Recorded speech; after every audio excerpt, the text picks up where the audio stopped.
Okay, good morning, everyone.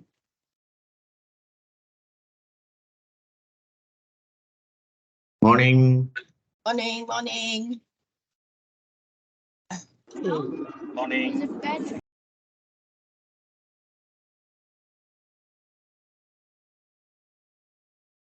Okay. Okay, I hope all of you can see me. Some slight issue. Okay. So, welcome to Wawasan. If this is your first semester, I'm Miss Mary, your tutor for PPM. Okay. So, a few things, okay, that I want to remind everyone. It's very important that you sign in to FlexLearn, okay, at least once a week, perhaps, to check on what are the latest, okay, information and developments which is going on concerning the course. So all the information you need, okay, regarding PPM is available, okay, in FlexLearn. Okay, so I do not have to give you any additional notes. All the notes are there. Okay, the assignment details, the online quiz. So if this is your first semester, maybe, okay, you might not be very sure. Okay, let me just adjust the screen. Maybe you're not too clear, how to go about with the whole process, in FlexLearn. So I will go through FlexLearn for the benefit of those who are in the first semester to make sure that you are actually clear where to get the information. All right. And if you do have anything to ask me, okay, along the way, even though when I'm explaining to you all the concepts, you can just type, okay, you can just type in the chat, or you can just raise your hand and then I will stop, okay, to respond to whatever question you might have. Okay, so I'm switching on the camera normally during the first tutorial, okay, just to introduce myself mainly, and then but after that I will switch it off, okay, so that we don't want it to affect, okay, the what they call the reception and all these things, sometimes with the camera on, it tends to be affected. So, and now another thing I want to remind you is that please join the WhatsApp group. If you haven't, I noticed that many of you haven't done so. In total, for your information, there are, let me see, 22 plus 1, 2, 3, 4, 5, 6, 7. There are almost 30, actually 30 students. Okay. Yesterday when I checked, it was not yet 30, but today I just noticed that some of your names, I don't see your names on my list. So I went back to check in the student in the lecturer portal. And then I find that there have been more students who actually joined already. So we have almost 30 students. It is actually not a very big class in relation to Wawasan, because sometimes I can have classes which are maybe even 60 or 70 students. Okay, so 30 is just considered as normal to have a class of 30. And why we have such a big class is online. So it's online, doesn't matter, no matter how many students we have, it's fine. Okay. And please join the WhatsApp group. I just want to remind, I've already posted the link in the chat. Okay. And just all you have to do is just click and join. Okay. I do not normally add students one by one, because can you imagine, this class is 30 students. I have 6 classes. Okay, some of the classes are more than 30 students. So I have effectively 200 over students. So if I were to add each one individually, one by one, okay, it's going to be very, very time consuming, and it's not efficient. So it is much easier when I post the link. And normally I will post the link in FlexLearn, under discussion with tutor. So if there's anything that I want you to know, okay, or update you, I will post it under discussion with tutor. But of course, the WhatsApp group is the fastest way, to get information to you. So that's why it's very important that you join. Okay, I can have students whereby even after almost, like at the end of the semester, and they still haven't joined, and if you haven't joined, then sometimes I can't remind you, okay, of your quizzes and things, the deadlines and all that.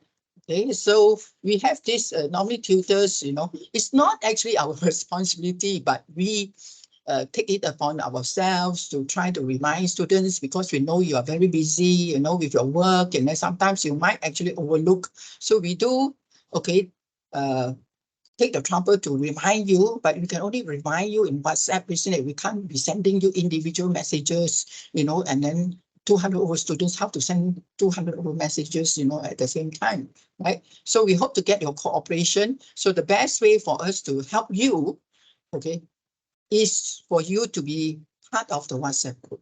I know some of you, you don't like to join too many groups because you feel that, there are so many messages popping, you can always mute, isn't it? You can always mute and then check whenever you are free, right? But it's important that you are kept up to date. Okay, that's the purpose of having the group. So once the class is over, once at the end of the semester, okay, I will actually delete the group. Okay, once the results are out and then you don't have any more questions to ask, then I will actually delete the group already. Okay, or you can leave. Okay, all right. So before I start, any questions from anyone? Anybody want to ask anything?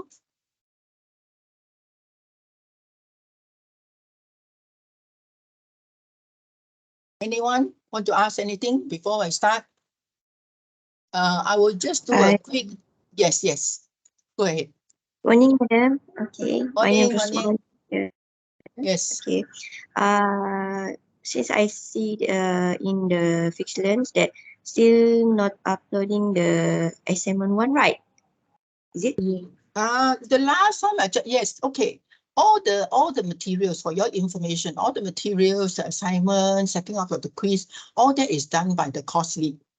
Okay, that means the person who is in charge of this particular course, and her name is Dr. Hanisa. All right. So I have, like last week, actually, I met up with her on Thursday, and I did remind her. That the class is going to start, and then the assignment is not there yet. And then she told me that yes, she will be doing it. Okay, she'll be doing so. But like you mentioned, since you just checked, that is the latest information. She still hasn't done it. So there are two ways to speed up the process. Put it this way, I can still, okay, remind her, and then another, normally very fast way is for students to actually send her an email. Because normally when students send, okay, email, everyone is like on the alert and they will take action. You can say almost immediately. So if you want it fast, I think perhaps you can send her an email. I will also remind her. I will also send her email. I will also WhatsApp her. Okay, so if you want to speed up the process, if a few of you, at least it doesn't mean that everybody is a single person, but if you can, then even better, because the more of you email her, it shows the urgency. It shows that, you are concerned about it. And then she will definitely take immediate action. Okay, so do you have an email address? You can see in the student portal thing. If you don't, never mind, I'll just give to you so you can email to her. If you can just take a little bit of time and then just email her. Okay, just give me a minute, I'll give it to you. All right, madam. Thank you, madam. Thank you. Okay, you're welcome. No problem. Okay, just a minute. Let me get the email and then.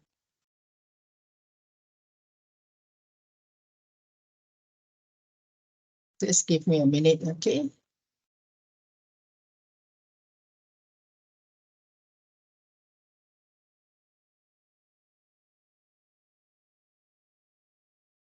Okay. But it's strange. Why is it that it's shown? Yes, Anissa. You can also see in OAS. Okay, the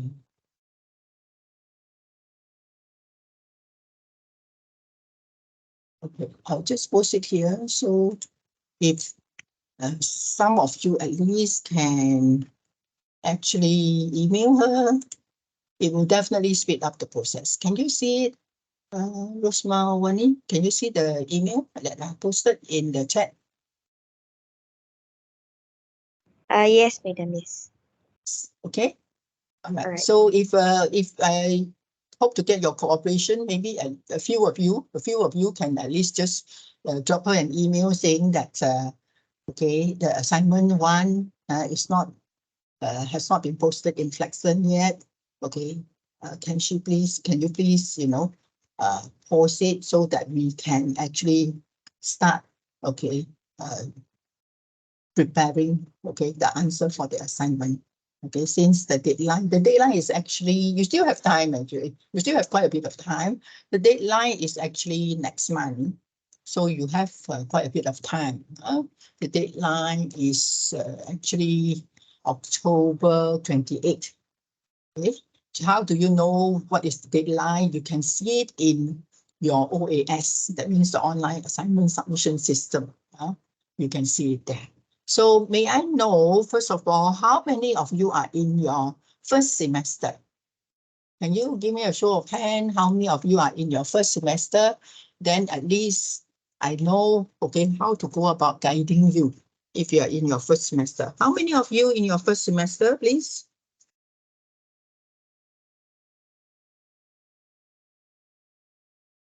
How many of you in your first semester?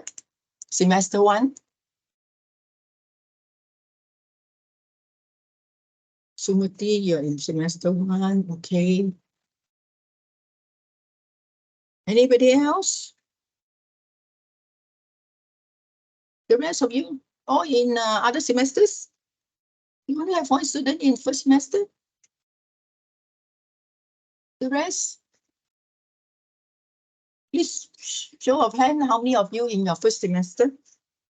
Okay, I just need to know so that I know what are the things I need to explain to you, because if you're in first semester, then of course there are more things you are not sure of, and then I need to give you the information.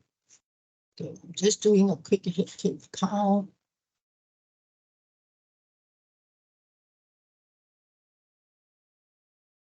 Yeah.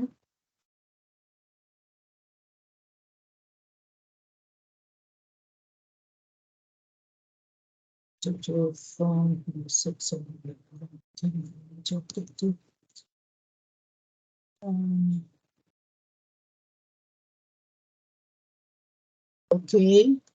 how many of you?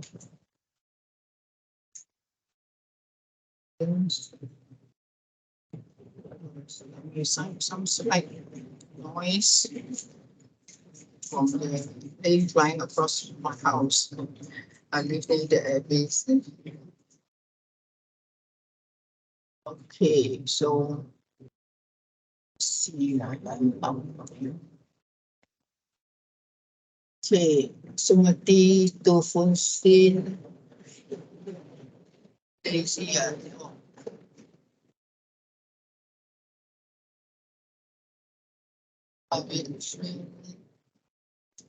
between yes, Patrick and semester 3. Yeah, sorry, ma'am. Sumati here. So I'm in SEM 3, actually. Sorry. I'm in SEM 3. I think the only one is Tu Fong Xin, is it? I see in the chat. It's the only one. Yes, yes. Yeah, two. Oh, okay. So that means all of you are kind of like familiar, already familiar with FlexLearn, so no problem. So in that case, I'll just do for the benefit of two, okay, from Xin, I'll just do a quick run on the FlexLearn, okay. Sometimes some of you, even though you are semester 2, might still be maybe not so clear about certain things. So I'll just do a quick run on FlexLearn, on how to navigate it, where you can get the information, right? Okay.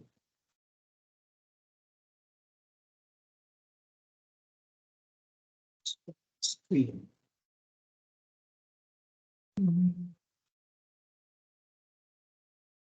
Okay, you can see, right, FlexLearn. So you log in. So some of you might be with the old, okay, the old syllabus. That means you were doing the 5 credit hours, so you will see 103, 105. But most of you should already be with the 3 credit hours, which is 103, 803. Right. But anyway, it doesn't matter, everything is the same. So if you look at this, when you go into FlexLearn, okay, you'll be able to see all this. So the first thing you must do is, of course, look at, but this is actually an old message, you know, it's main, but she hasn't changed it. So what you can see here is that the assessment itself. Now the assessment for different courses will not be the same. Okay. And especially for semester 1, you find that you will normally have a quiz, online quiz. Okay. Now these 2 components are what we call part of your coursework. Your coursework. So 20% online quiz. Okay. Assignment 1, 50%. So your total assessment for coursework is 70%. Now under quiz 1, since last semester, we started incorporating 10% from another program that is called Coursera. Okay. Under Coursera, you find that you have access to a lot of information from many universities, you know, throughout the world. And some of them are, of course, all the what we call Ivy League universities. That means the top universities in the world. Okay, from US, from UK, you know, from all over. So the idea of having you do Coursera is to give you the added exposure to information from foreign universities. So this is to add value to your course, right? And the other 10% of the quiz, you will do it in FlexLearn. So when you want to do the quiz, you just have to go to this here and click on it, and you find that you'll be able to actually start doing the quiz.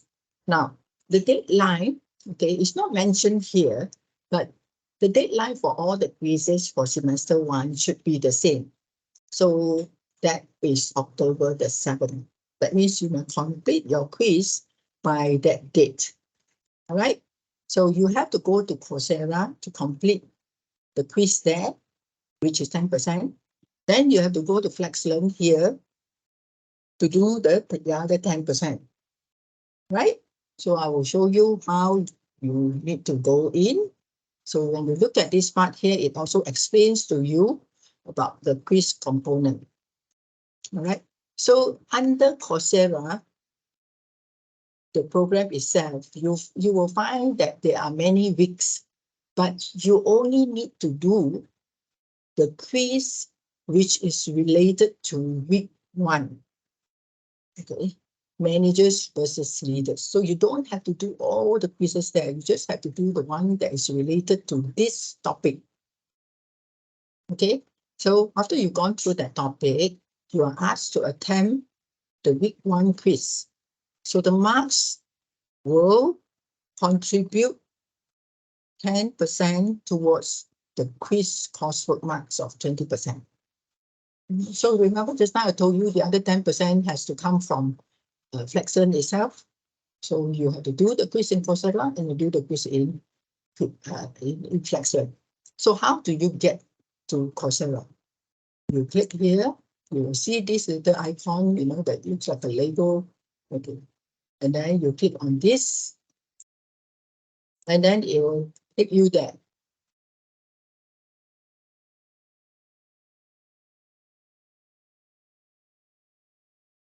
Okay, so this is what you see. Now, of course, what you see will be slightly different from what I have here. Okay, because maybe you haven't enrolled yet. So what you see, there will be an enroll button that asks you to enroll in the Coursera. If you don't enroll in Coursera, you cannot have access, okay, to all these details.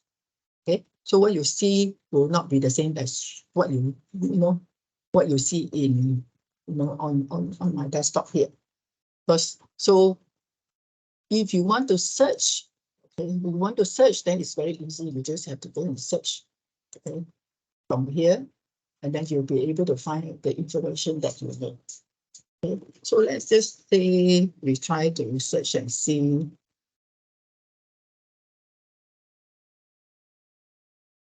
Whether I can get that through, because I already gone into another program.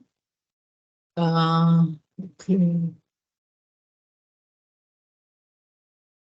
Can't get it here. Can I? Do my courses, because I have already enrolled for a few other courses for this semester. Browse catalog. So like I say, you don't worry, because what you see will not be the same as mine. Okay, so you just have to go, when you click, you try it out. When you click, you'll be able to go into, okay, go into the right course itself. All right, so that's what you need to do. So if you want, you can try it out now, okay? I don't know if you have a phone or whatever. If not, you can try it out later. So once you try it out, if you think if you should have any problem, then you just let me know, okay? I will guide you from there. So, Okay. ma'am, we need to register first for the Coursera. Yes. And then after that, do we wait for the course to, I mean, for your tutorial to maybe take No, the no, first two tutorial and then do, or we can immediately do actually? No, you can do already straight away. You just have to go through the information in Coursera, and you can do it straight away. You can do it Oh, straight okay. away. All right, Yes. all right. You can do it straight away. Okay. It's just that here I cannot show you because I'm not a Yeah. student, so it won't show up Correct. as I know what you So see. they will have like you can attempt twice, is it? Because previously we have done. So they have I mean we No, can attempt twice. there This one is is only there's once, is only it? one attempt. Okay. All right. Yes, there's only one attempt. Okay, and here, fundamentals of management. Okay, let me try and see whether I can show you. Yeah. So you see now, this is what you'll see. So when you come in here, it will ask you to enroll. Okay, it asks you So to we need to enroll. enroll first. Yes, you need to enroll. So let mine, I'll just enroll and show you. So because at least you have some idea, you see. Huh? Yeah, because the previous one I think was a bit different, quite straightforward. Yeah, this is what you see. Can you see it not? Week one. So you only need to do week one. You don't have to do the rest. Now, for your information, let's say, if you want to explore a little bit further, you are keen, you want to actually, for your own, self-development, shall I say, for your own knowledge. If you actually want to go and do everything, week 1, 2, 3, and 4, if once you complete this 4, you will get an extra certificate from Coursera itself. Oh, okay. So you will actually get a cert if you complete all the 4. But as far as the PPM is concerned, we only require you to do week 1. Right? But if you, for your own personal, knowledge or development, you feel that, oh, I want to learn more, I want to go through. Actually, it's not difficult. You just have to go through it. As long as you go through the videos and the course material. After that, you do the quiz, and if you pass, of course, if you pass all the quizzes are actually not hard, not difficult at all. Okay, once you pass, then you will get an extra certificate if you complete the 4 weeks. Okay. Right? But it's Sounds not good. compulsory. Yes. Sounds good. It's not compulsory. Yeah. So if you're keen, for those of you who really want to learn more and then gain more knowledge, because let's face it, we only have 2, 3 tutorials, right? How much can we can only share, to a maximum limit with you. Okay, we cannot really share everything with you. So for your own self improvement, you can go through all the 4 weeks. And after that, you get the cert. Why not? Why You not? don't have to pay extra already. If you want to do this by yourself, if let's say if you didn't do this through Wawasan, you will have to pay extra for this. You have to, you know, enroll and pay Exactly. fees and all that. Yes. So that's what I was you- thinking, whether we should do or Oh, not. yes, it's good. You know, if Good, you actually. can do it, if you can do it, you have the time. And what I would strongly encourage those of you who are able to allocate some time for this, you know, to do it, because you get an extra cert. All right. Yes. Mm. Thank you so much. No problem. So you see, so this is exactly what you will see. Okay, and then you put here, you get started. If let's say that you want to go through this whole thing, you don't really have to do this. What you need to do is this. Okay, so you just click on this. This is a video. That means under managers versus leaders, you have to go through all this. Once you've gone through all this, so you can see here, it's not a lot of time involved. 7, 12, 10 minutes, then you have 20, 20, 30, about 40 minutes only. So once you have done this, you scroll right down, okay? And there is a review and there's a quiz. Can you see there's a quiz here? So you click on this and you do the quiz.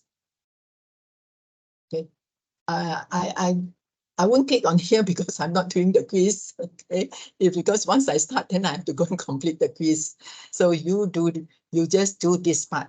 You don't even have to do this. Okay, under week 1, this is only this part: managers versus leaders. All right, are you clear? All of you clear? Yes. So you just have to click on this, and then you just go through the video, and then another video, and then go through the lecture slides. Okay. Less than 1 hour to do all this. After that, you can do the quiz already. So you got until October the 7th, so about 4 weeks, you know, to go through all this information. So this will be 10%. Okay. But I just want to alert you to pass. To pass is not 40%, all right? To pass is 80%. But so far, for your information, last semester, the students didn't have problem. Nobody failed. All right. So then you say, okay, what if should there be a situation where somebody doesn't do so well? Put it this way, if let's say you don't get 80%, you get 70%. Okay. You still have the other 10%. Remember from FlexLearn. So you are not going to fail the quiz because this is only half of the total quiz marks. So if you take 70 and it's only 10%, that means you are contributing 7 marks. 7 marks out of 10 marks. Okay. And then your FlexLearn quiz. Your FlexLearn quiz, I have students who are able to score 100. Okay. So let's say you don't score 100. You score 70. 70 again. So what happens is you got another 7 marks from that 10%. So 7 from here plus 7 from FlexLearn quiz, total is 14 over 20. So you still pass. All right. So don't worry, you know, if you think that, you know, just in case you don't do so well, you know, don't panic, you won't fail because you still have the other 10% from FlexLearn to help you. Okay. So this is what you need to do for Coursera. All right. So of course, you know, as a start, maybe some of you still not very clear. So you must, of course, try it out. Don't leave until, you know, October 5th only, then you start doing it. Then in case there are any issue, any problem, we can't help you. And then the deadline is up already. Okay. Once the deadline is up, you know, it's so far, put it this way, so far, you don't, some courses, you know, last time, because it's the first time where students started doing Coursera, we make some allowance. There's been some allowance whereby students who were not able to complete the quiz on time were actually given a second chance. Okay. But this round, they say no. Registry says that no. You know, this is not the first time. So students should already know what to do. Okay. So this is Coursera. So I will leave Coursera. So you have to log out after you finish. And then I'll go back to our FlexLearn. Okay, so remember, go to assessment. click fundamentals of management. You click assessment. If you've forgotten what I explained to you today, you just go back here. Just keep on clicking. You know, if you're not familiar, just click, click, click, and then everything will pop up because everything is collapsed. So we'll just go through that. Okay. And then for the, it says here, then week 1, practice with exercises. Okay, explain to you already. Now ignore this date, you know, because this, she hasn't updated the announcement, the message here. Then ignore this 10th of June, you know, 10th of June is over already, but everything else is the same. Okay, so I will remind her to update, you know. I guess everyone is very, very busy, and she's actually in charge of many courses. So that's why sometimes there's a bit of delay in, and also this particular semester, this particular course itself, PPM, we are supposed to start actually 3rd week of September. Okay, but we started this course early. I think part of the reason is because I have many other courses, and then it clashed with my other courses. So they decided to bring this PPM forward. So that's why we have it on today, you know, instead of 2 weeks time.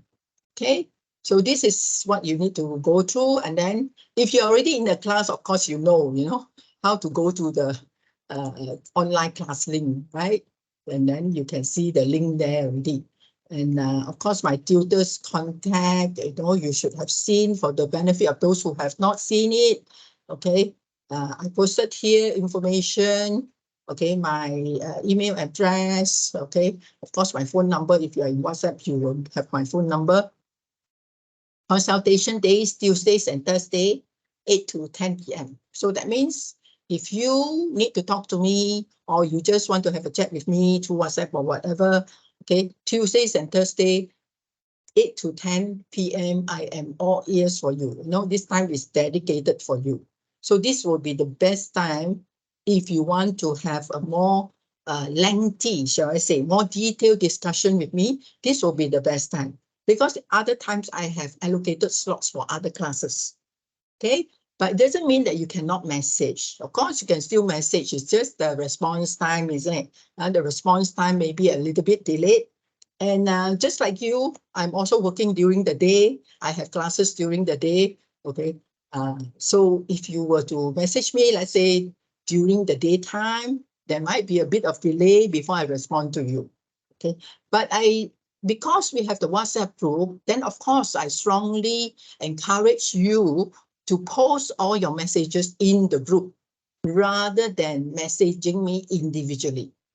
The reason is because most of you are asking the same questions. You're concerned about the course details, you know, asking me something about the maybe assignment question, etc. So therefore, okay, out of maybe half, I would say normally, you know, at least half the class will be asking the same question. So it will be more efficient. It will be faster for you to actually post it in the group. Sometimes when I'm not able to respond to you immediately, other more senior students, okay, they already have the experience with Wawasan, the system. They will be able to help you as well. So you don't have to actually wait for me to respond. Anybody else can respond in the group.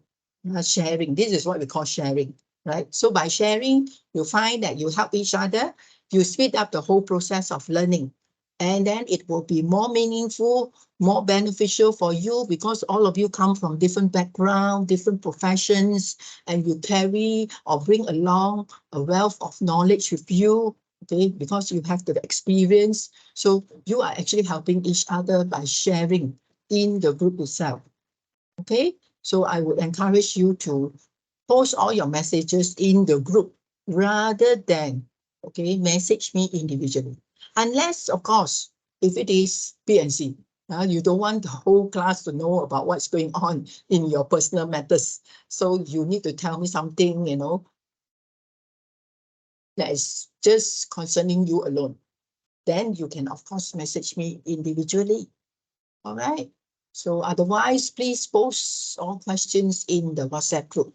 So again, once again, those of you who have not joined the WhatsApp group, please join the group today itself. Don't delay. Sometimes delay, we forget. So the link is here. Okay. You can see here. So you just have to click and then join. All right, that's all. Simple as that. So if you haven't joined, please do so. Okay. And okay, so because today is the first class, we might spend a little bit of time explaining about all the details, etc. Okay, and then don't worry, we definitely can cover everything, within the 2 tutorials, because this is level 1. This is level 1 course, so it is not as complicated, shall I say? It's not as difficult. Oh, you can't seem to join, why?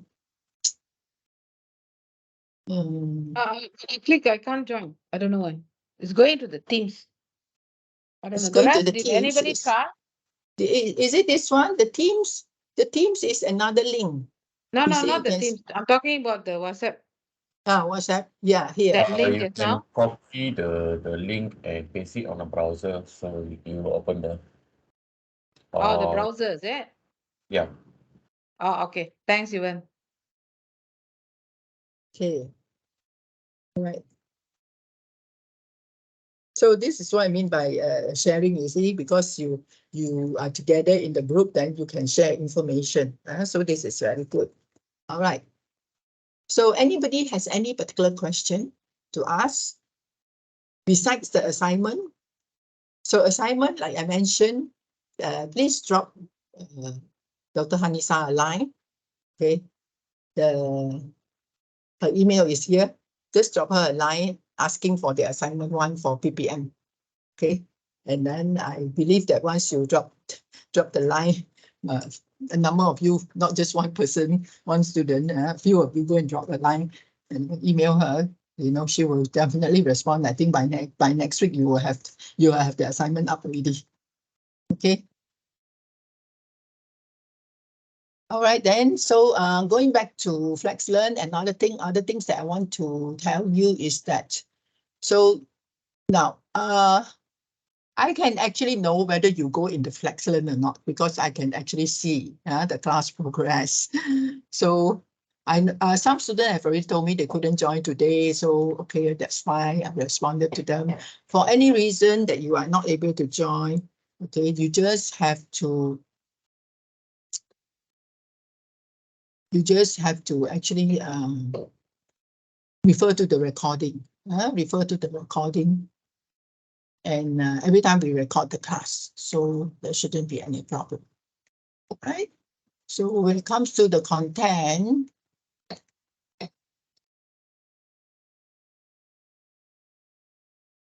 so that's about it. So the other thing is that with regards to the course itself, about the course. So if you want to follow the study schedule,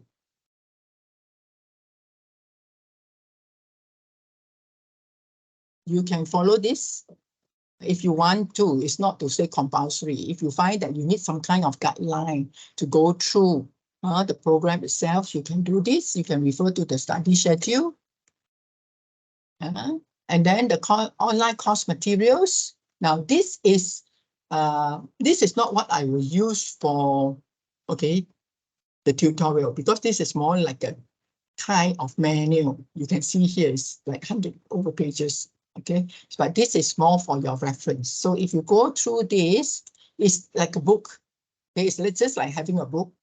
Okay? And then it will list out all the topics that will be covered.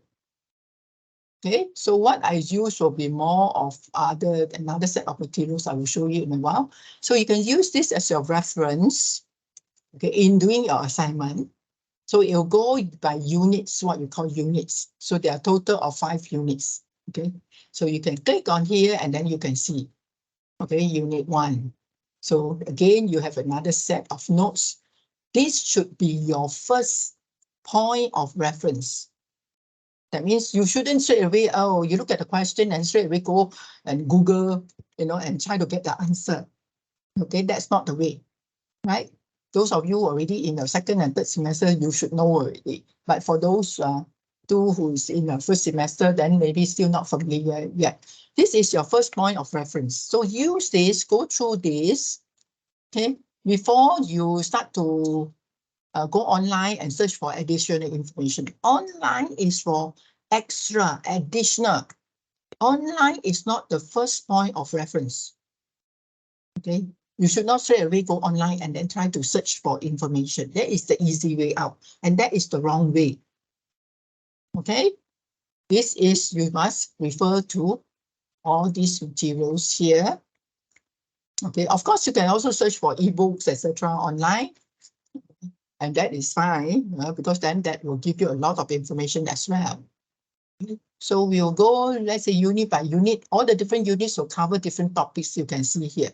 So if you want to look for a certain topic, let's say your question asks you about environment. So you straight away go and look for environment here, and then you can find all the information. Okay, so it's much easier, okay, because it's listed out.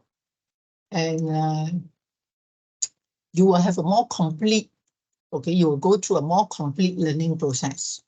So in management, we have 4 functions of management. First one is planning, okay, and then the next one is organizing and leading. And then you have controlling. Okay, so these are all the different functions of management.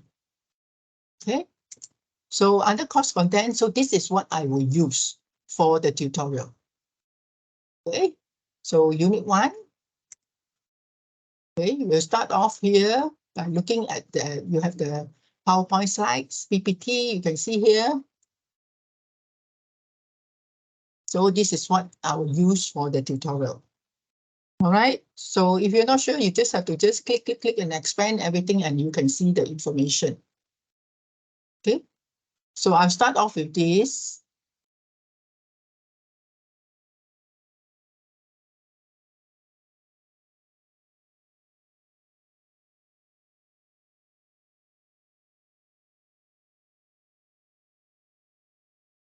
All right. So first we'll have a general understanding of what is management. Now, I believe that I've gone through your profile because I can see your occupation and your profession in the system. Okay, and I noticed that some of you are actually already in very senior positions and you are obviously doing management work, right? So we are not trying to, you have already been a manager, you've already been managing your staff, your division for so many years. So we are not trying to teach you how to manage. So the purpose of you pursuing this degree program is to actually improve yourself and to add value to the knowledge you already have. Okay, so by going through this program and then by going through this course, you will become a better manager. That is the objective. Okay, now for those of you who are not at management level yet, okay, it's okay. Okay, one day you will be a manager. So you have this information and knowledge that you acquire now, you gain now, and you can make good use of it in the future. All right. For those of you who are not in who are, shall I say, from the technical field, sometimes you find that management courses, okay, might be a bit too, okay, confusing for you. Why? Because there are so many theories, so many concepts. So being a technical person, you're more like, you know, into all the technical things, all the maths, all the calculation, you know, all the more, you know, straightforward, shall we say, the science, you know, you're more onto the science-based type of concepts. But with management is more on art. Art meaning, you know, there are theories, you know, there are concepts to learn, and then you need to apply after that. So, but after a while, you find that you will get the hang of it and you will be okay, right? So at the start, it might be a bit of a struggle, but after a while, you get used to it, it'll be okay. Okay, just like whenever you learn something new. So let's start off by looking at the concept and meaning of management. Okay, so this is the theory part. Some of you are already practicing it. Okay, you are actually doing it, but now you want to look at what are the theories behind it. Okay, so the objective of this unit is to look and discuss the concept and nature of management and to classify what are the different levels of management. In management, there are many levels, right? For example, if you are the CEO, you are top level. If you are department manager, you're middle level. If you are a supervisor, your coordinator, your section head, then you are at the first level. Okay, so we want to differentiate all the different levels of management. We also want to look at what are the functions of managers. What do you actually do as a manager? Okay, are you doing that? So later you can ask yourself, are you doing all these functions? Or if you're not, maybe you should consider doing it, adding it into your, okay, what you do every day. Okay, your function, because these are supposed to be your functions. All right. So, and then we want to look at what are the skills to be a good manager. What skills do you need to have? Right? And not everyone can be a good manager, as you well know. Some of you might say, you know, oh, my manager is lousy. My manager cannot do anything. You know, pass everything to me. Okay? I should be the manager. You know, so obviously, to be a good manager, you need to have certain types of skills. Okay? Some people, it comes by nature naturally, but for others, you find that they have to learn and develop the skills.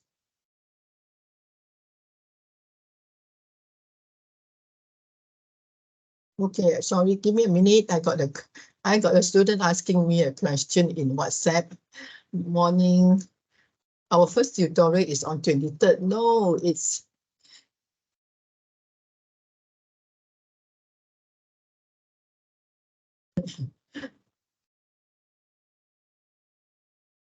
okay, just give me a minute to reply. I think the 23rd is the old timetable, right? Or maybe for other classes, it might be for 23rd, but for my class, definitely it's on the 9th. So what is management? If we want to define, so let's say when you're doing the quiz in FlexLearn, you should have a question that will be asking you, okay, meaning of management. So what is management? Management is the process. So what is the meaning of a process? In every process, there are steps. So that means management is not something you do and you stop. It is something that you continue to do because it's a process, right? So management is the process of getting things done effectively and efficiently, okay, through and with other people. Now, what do you mean by through? When you give instructions, that means you are getting things done through people because you're not actually doing it yourself. So if you're a manager, you tell your subordinate, subordinate is somebody who's reporting to you. And you tell your subordinate. So if you're a production manager, okay, you tell your engineers to do something. That means you are managing, okay, and getting things done through your engineer. So that is the meaning of it. Now, you also work with other people. Sometimes you have to coach them, guide them, show them what to do. So therefore, you are getting things done with other people. You're getting things done together with them. Okay, so management is the process of getting things done. Now, we look at these two terms, effectively and efficiently. Can anyone tell me what is the difference? What is your understanding?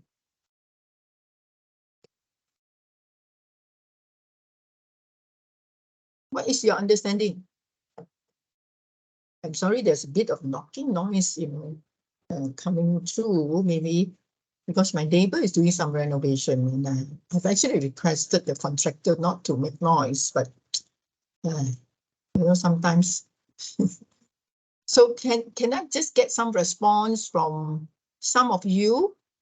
Okay, what do you understand about the difference between efficient and effective? What's the difference? They're not the same, of course. If they're the same, we don't need to have two words, right? So management is the process of getting things done effectively and efficiently. So can you tell me the difference? Yes, good. Efficient means you do things promptly lah. And effectively means how confident that you could finish the job lah. Okay. Like basically accuracy on finishing the task lah. Okay. So efficiently is prompt, getting it done on time. Is that what you mean, Frederick? Yes. Okay. Effectively is means you could like how fast not how fast should I say fast is efficient. Yeah. Fast. I should say the accuracy of completing the task. Yes, exactly. Very good. Accuracy. Accuracy. That means doing it right. Effectively means getting it done right, getting it done correctly. See? So if you are able to do something efficiently, that means you can get it done on time, you can do it fast, but you can't get it done right. That means you get it done wrong. It's also no use, isn't it? Because, you do it very fast, but then, it's wrong. So that's why in management, you have to be greedy. You want both. You want your people to work efficiently and also effectively, right? You want them to you want your operators to get things done on time, fast, okay, meet the deadline, but you also want them to do it correctly, right? You want them to get it right, what we call. So meaning of effectively is to get it right. Okay, get it right, do it right, do it in the right way.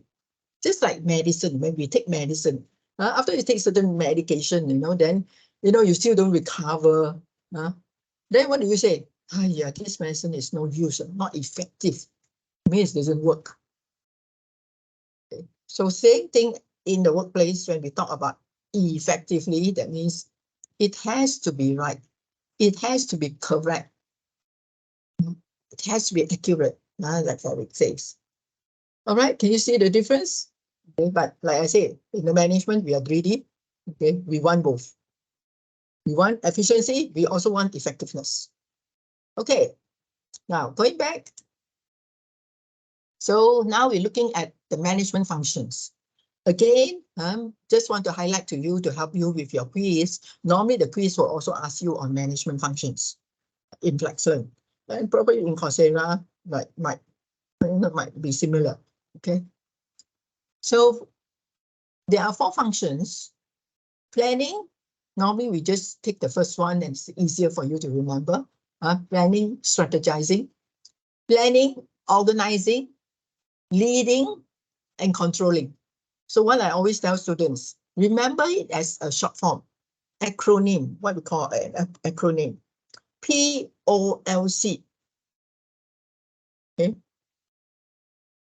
My full-time students, they are quite creative sometimes, they think of all kinds of ways to remember POLC, then they'll say, Polo Club lah, Penang Club lah, whatever, Okay. Because from Penang, of course, some of you are not from Penang, so maybe that will not have so much meaning for you. So you form some words out of that short form, and you find that you can remember for a long, long time. Okay, that's how during my university days, how we were taught to be able to, not to say memorize, to be able to recall back something we learned by using short forms. Okay, and it worked very well for me. Even up to today, I can still recall. Okay, so hopefully it works for you as well. I think it's important because you're doing so many courses, right? So many subjects, if you try to memorize, I think it's rather challenging. So you want to find some shortcuts to help you, okay, recall the information. I think that is more important. All right. So under planning, so I'm just going to touch very briefly on here, because later on we will go into more detail on each and every function. So as a manager, I believe that all of you do planning, isn't it? Or even if you're not manager, even as a layman, anyone will do planning. For example, today, you already planned yesterday, okay, tomorrow I'm going to attend tutorial. Or if you're working, you say, oh, sorry, I cannot attend the tutorial, I have to go to work, you know. You see, you already planned. You say, but after I come back from work, I will listen to the recording. See, you already planned. You already planned your day. You might not write it out on a piece of paper, but okay, in your mind, you already plan things out accordingly, right? So that is planning. So when you do planning, you will think about certain, okay, things that you need to do. So in planning, one of the things that has to be done is to set the objectives. After setting the objectives, you will come up with what we call the strategies. Okay, so I'm giving you some additional information, okay, and the words might not fit here, but it is okay, from another source, which we normally refer to as planning, because information here is taken from many different sources. So when you take it from different books, the way they present it might be slightly different. Okay, but to make it simple and easy to remember, you need to bear in mind that planning involves setting objectives, coming up with the strategies on how to achieve the objectives. And the purpose of doing that is because your company needs to fulfill certain organizational goals, like, for example, making profits for the business. Okay, so after doing the planning, then only you organize. You cannot kind of like, you know, shift this, okay, functions around. It must always start with planning. Then only you go into organizing. So once you have a plan, then you start to organize. You start to say, okay, how are we going to do it? How are we going to set up the organization structure? Who is in charge? Okay, who is supposed to do what? So that is organizing. So just think of a function that you need to organize. Okay, in the past or recently, when you organize a certain function, organize a wedding, organize a birthday party. Okay. What do? You will assign, isn't it? You will assign duties, responsibilities to different people. Then only you know the job can be done. You can't expect one person to do everything. So same thing with your staff. Okay, if you are a supervisor, you will tell your operators, okay, you know, for next week, okay, this is what you need to do. We're going to run this this line. We're going to, you know, use these raw materials. We're going to run how many shifts, etc. So you're organizing. Okay. And of course, during the course of work, you find that people sometimes need a little bit of guidance. Okay, not everybody is, you know, is born smart, so I say. Okay, but like I always say, tell everyone, there's no stupid person in this world. Okay? There's no such thing. It's just a matter of how you guide them. Okay, some people might not have the privilege of receiving higher education, but they are still, okay, they are still, you can still develop them. They still have certain talents. Okay, like some of you, you don't have your degree. Now you're pursuing your degree, but you're already very senior in your position, right? So you do have the skills, but you just need that extra kind of top up, to confirm that, okay, you are qualified person by having a certificate. Okay, so you need to lead people. You need to show them, guide them how to get the job done. And for those who already know how to get the job done, you need to motivate them. You need to give them a reason, a purpose, okay, for doing certain things. You need to give them the kind of push, you know, the semangat to get certain things done. So that is motivation. Okay? And another thing about leading people or about being a leader as a manager. Now, not all managers are leaders, you know. Some managers, they are not good leaders. And some leaders, they are not managers. Okay? But as a manager, you should try to develop some leadership skills. And the starting point is to be able to communicate, to have frequent, regular communication with your staff.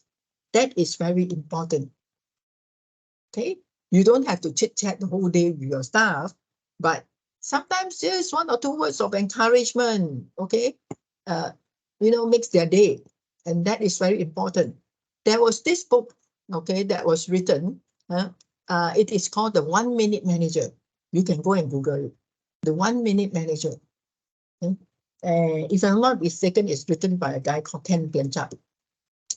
And I read it many, many years ago, almost 30 years ago. It's very, very slick. Nowadays, it's all you so easily read it. You don't have to go and buy it. And I remember something, you can say, summary of what that book is all about. What he said is that you just need to spend 1 minute a day with your people.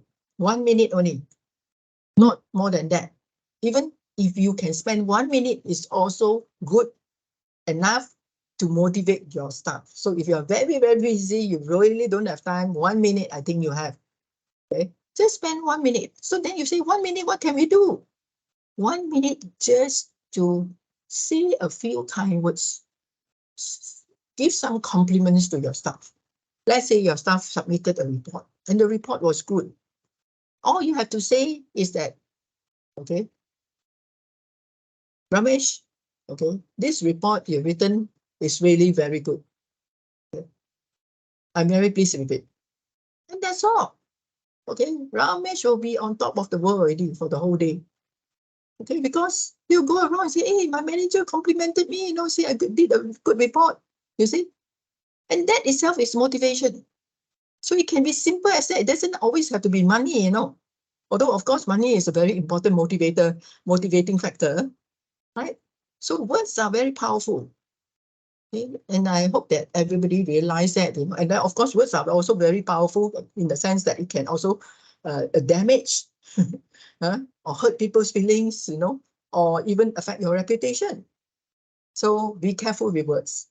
Okay? But if you are skillful enough to be able to use words to your advantage for the purpose of communication, to help your staff, to motivate your staff, you are a good manager and a leader. Okay, so leading, and especially for those people who work in teams, it's important that you know how to lead, okay, and help your team develop, means improve. Finally, of course, after doing all this, you need to check. You need to see whether whatever you have done, whatever you have planned out, whether you met with those conditions or not. So you might have set certain objectives. So controlling is the last part. You want to check to see, okay, did I achieve the profit of so many million? So that is controlling. You have to check at the end of the year. You need to check at the end of the planning period. You need to check, did you achieve your objective or not? Okay. But what if you didn't? It's not the end of the world. Right? Not everything can go perfectly 100% according to plan every single time. If things didn't work according to plan, what you need to do is to take corrective action. That means next year, make sure next year you are able to achieve your target, or take corrective action in the sense to find out what is the reason for you not being able to achieve the target or the objective. And then if you find out what is the reason, you need to change that particular part. Okay, so let's say the reason is you realize that, some companies are very old school. They still don't believe in advertising a lot. Okay, but nowadays, advertising on social media is so important, isn't it? Most of the time we know about things through social media. So therefore, if you want awareness for your company, you need to use social media. So okay, I think it's one of you didn't mute your mic, so we can hear your conversation. Okay. All right, you muted your mic. Okay. So just like I was saying, if you did not achieve your objective, it's not the end of the world. Make sure you carry out corrective action, find out where the problem is, and then from there, okay, you will be able to, okay, take corrective action. All right.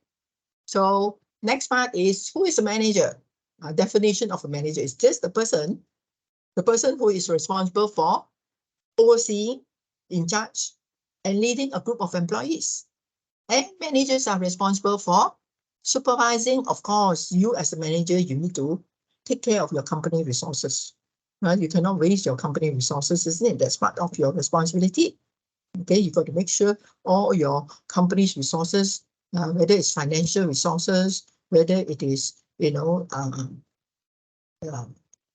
plant, equipment, labor, they are, okay, put to good use. You maximize, right? So that's where efficiency comes in. Efficiency, effectiveness comes in. All right. Now, types of managers. So like I've told you just now, we have the top managers. So definitely you know who are the top managers. The number one. The number one guy in your company. CEO, president, CFO, all these chairmen, etc. These are all the top managers. They are responsible for developing the company vision and mission that you already know. Okay. They are the boss. You can say the big boss, right? Then you have what we call the lower level managers, the functional managers, or sometimes we use the word middle managers, middle level managers. So this very easy to remember. These are all the department managers: purchasing, marketing, production, finance, etc., etc. Okay, HR. And what do they do? Department managers will have to come up with their departmental plans, right? Every one of them. Marketing manager come up with a marketing plan. Okay, production manager comes up with a production plan. Okay. And in the planning, of course, again, they do the same thing. They set objectives, they come up with the strategies, and then the action program, how to implement, what to do, etc., etc., all these things. Okay. And frontline managers. Frontline are those who are directly interacting with the staff. The supervisor interacting with production operators. So supervisor, although the name is not called manager, but because the supervisor is in charge of a group of people and monitoring their performance, he is considered a manager. Because the definition of a manager, remember just now we go back to the definition of manager. Manager is someone who is responsible for overseeing and leading a group of employees. Okay, so based on this definition, the frontline manager, supervisor, is considered a manager. All right. Now we want to look at what are the different roles that managers play. A manager can wear many different hats, right? Just like you and me, we play different roles. In this class today, I play the role of your tutor. You play the role of the student. So by playing your role, what happens? Your role, you will listen, right? You will listen to my explanation. Okay? As your tutor, actually by right, I'm not supposed to lecture. What I'm doing now is actually lecturing, right? I'm actually not supposed to lecture so much, but I think for the first class, it's important that you understand certain basic concepts. Okay, so these people.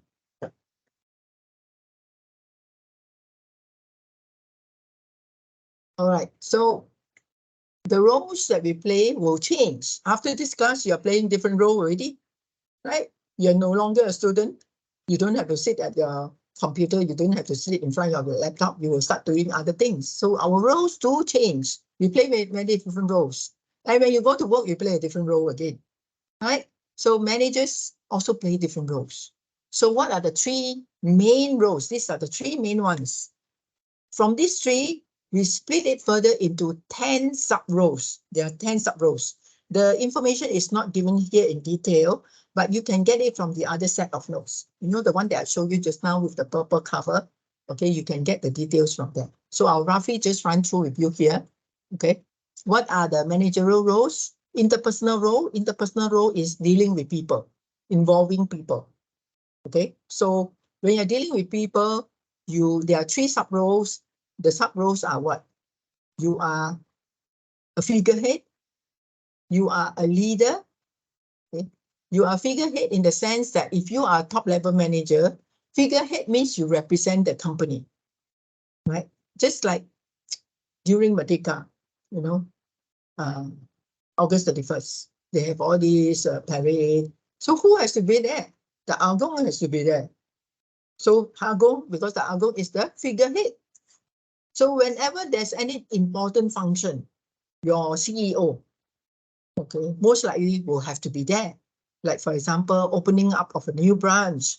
Okay, so your CEO has to attend the opening ceremony. So he is playing the role of figurehead. So this comes under interpersonal role. Okay, then you have informational role. As a manager, you need to give information. You need to distribute information. You also receive information. So therefore, you play informational role. And of course, as a manager, you need to make decisions. Okay, decisions concerning what? As an entrepreneur, you need to know, okay, where to invest, how to allocate the resources. So you are also a resource allocator.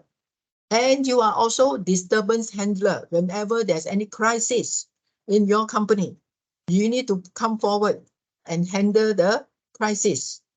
Okay.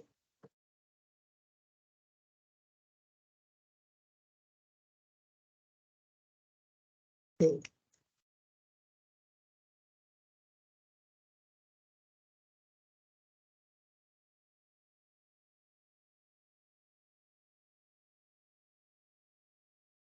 Now, so next is management competencies.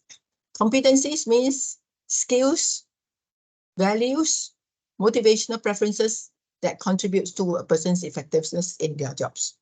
Okay, when you are very competent means you are very, very good. Okay, you have all the knowledge. You are able to do something very well. That means you're very competent. So managers, of course, you need to be competent. Right? Now, the skills of managers, there are 3 different types, depending on which level of management you are in. If you are first level, go back to here, the level of management. If you're a frontline manager or first level, what we call, you need to have technical skills. That means you need to have knowledge of how to get the job done. Why? Because you have to guide others to do the job, right? You have to guide the operators. You got to teach them how to get the job done. So of course, you need to have complete knowledge of how everything works. Okay. And as managers, of course, you need to have human skills. Human skills. Okay, human skills is dealing with people, interacting. And this type of skills is especially important for middle level department managers because they have to deal with the top, they have to deal with the bottom. But I would say generally all managers need to have human skills, right? And conceptual skills. This is specifically for the top managers. Conceptual skills mean thinking skills, ability to think ahead, think of abstract situation, think of how to solve complex problems, okay, to do forecasting, think ahead, visualize, you know, in the future, who are the competitors that could come into the market, okay, what type of actions they will take, and what your company needs to do to counter the competition. So a lot of thinking skills involved. So this is conceptual skills. So you could also be asked all this in the quiz. So anything where you find is you got a short explanation like this. So because for the quiz you have MCQ, okay, So MCQ will list out certain things and then that you can answer. Okay.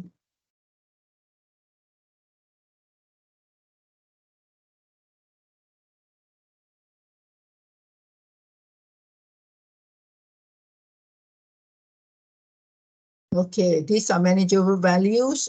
This one we'll go into it later when we come to organizational culture. All right. So I don't want to touch too because this is very, very deep. It's very, very deep. Then motivation also later on will come into it later. Okay. So again, I don't want to go too detail because you have a separate topic on motivation. Okay. And this one is talking about the theories. So there are many different theories. The classical theories, behavioral theories, and the modern approaches. Okay. Classical theories divide into 3. Behavioral theories 2. Modern theories 3. So a lot of theories to remember as usual in management. There's no such thing as, when you study management courses, there's no theories. Okay, it's essentially based on theories. Okay, so the classical theory, one of them is called bureaucratic management. Bureaucratic management developed by a person called Weber. And he says that in order to manage properly, you need to do this. Okay, you need to divide labor. You need a division of labor and specialization. True, like some of you specialize in a certain field. Some of you specialize in, a supply chain. Some of you specialize in HR. Some of you specialize in logistics, right? So in order to manage, you need to have specialization in your company. You need to divide labor. That means you need to divide the work. When you divide the work and let people who specialize to do the work, they can do it faster. Okay, they can do it more efficiently and effectively. And he also said that in order to manage properly, you need to have hierarchy of authority. Hierarchy of authority means you look at your company, it's like a triangle, right? It's like a triangle where you have the top manager, and then below him, there's another level. Then you have the middle level managers. Below the middle level managers, you have other, okay, division head, section head, and then later on supervisor. See, you have many levels. So this is called hierarchy of authority. And impersonality. So Weber says that you cannot be too personal. You cannot be too friendly. You need to be more professional. And you need to be rational in getting the work done. Okay? And you need to have technical competency. Okay, I'm really sorry about the noise. I can't go over and shout at them. But I will make sure that I will shout at the contractor when I see him. Now, the other classical, okay, look at this part, classical theory, very, very popular and famous, okay, theory is scientific management. Okay, scientific management theory developed by Frederick Taylor, and he says that he's an engineer by profession, and he says that in order to get things done, you must apply science. Okay, you must apply science. You must find one best way to get the work done. Okay, and when you want to choose people to join the company, when you want to do recruitment, you must also apply science using scientific method. So what do you mean by scientific method? Meaning you need to have tests, right? You need to give people tests. So that is a scientific method because you get certain answers. It's very objective. Okay. And again, he said division of labor. Okay. And he says that you need to reward people for their performance. Okay. And you need to have differential piece rate plan. So this is meaning of if the person can perform better, you must reward according to performance. So this is what we say, performance-based incentive nowadays. We call it performance-based. So even, this was in the early 1900s. How long ago, right? So 100 years ago, they already had this idea about management. Okay. And even up to today, some of these ideas are still being applied. Okay. And then another guy came along and says that, manage a company properly, you need to follow 14 principles. Wow, this is a lot. Okay. So, but you find that most of these principles are actually similar to what Weber said, to what Taylor said. The 14 principles are this. So you notice same thing: division of labor, authority, discipline, unity of command, unity of direction. So of course he added on things like remuneration, compensation, okay? And you must have fairness, equity. You must have hierarchy, okay? All these things. So these are all the 14 principles, okay? But don't worry, in the quiz, they're not going to ask you to all the 14 principles, okay? I think some of you got some message, you said something. Let me see your chat. Is there anything you added on?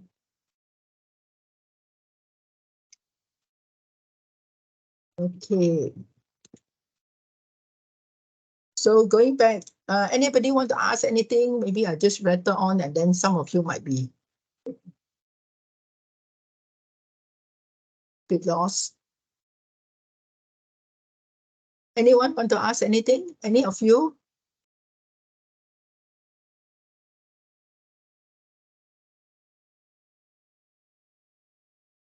Anyone want to ask anything?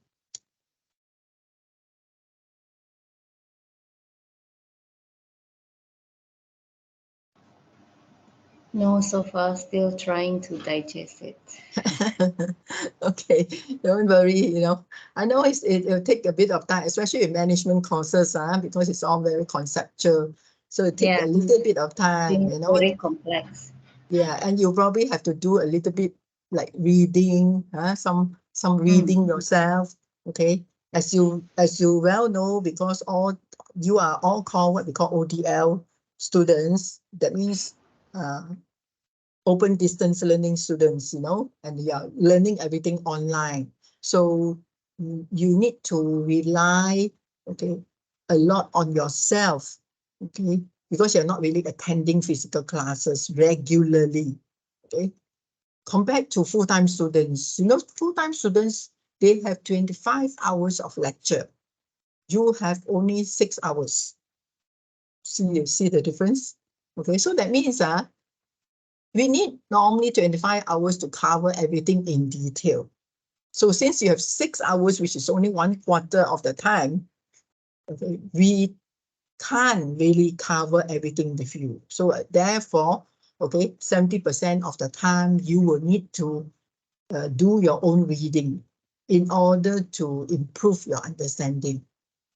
Okay. So a lot of reading seems like. Yes, okay. But I believe that you are aware of this requirement or what we call commitment. As part-time students, this is part of the requirement. Okay, as part-time students, you need to put in a lot of your own effort. Okay.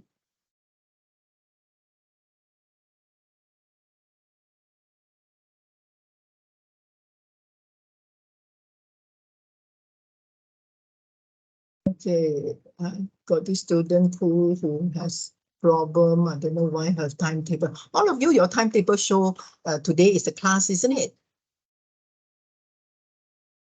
Right, for all of you, your timetable show. Yes, but I don't know why the student is telling me the date is maybe it was not updated, you know. In the system by right, it should be updated when there are changes. Okay, so no questions so far. So far, lebih kurang okay.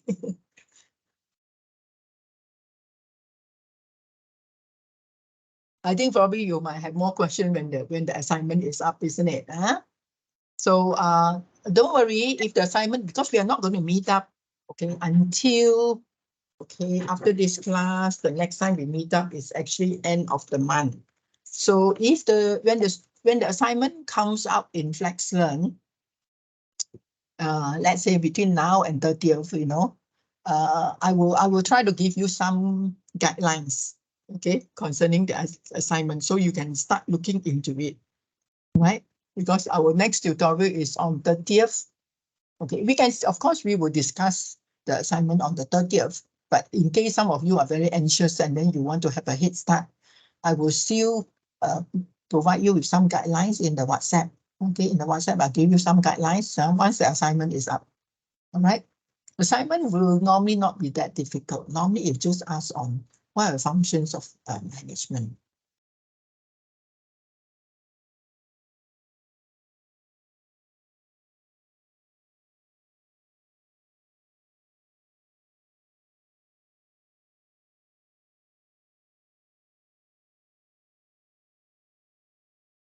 Oh, this student is OB.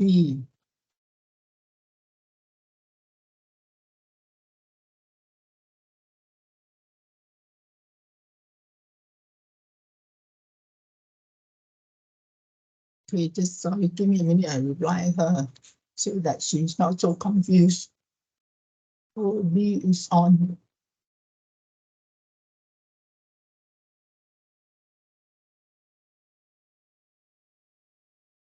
Okay, sorry, give me a minute, just reply to her so that she's not so worried about what's going on. She joined the wrong group.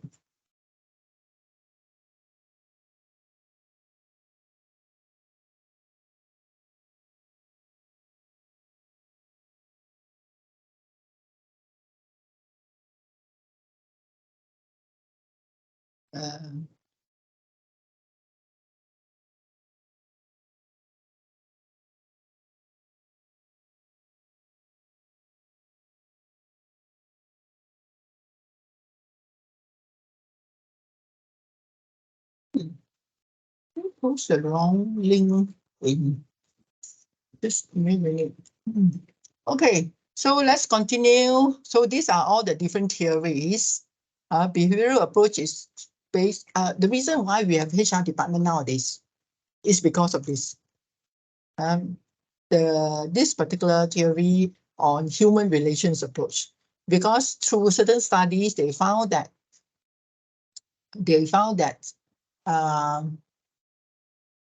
it is very important. Human relations play a very important part, okay, in motivating the staff. That people's work, when people work, they are affected by others around them. Okay.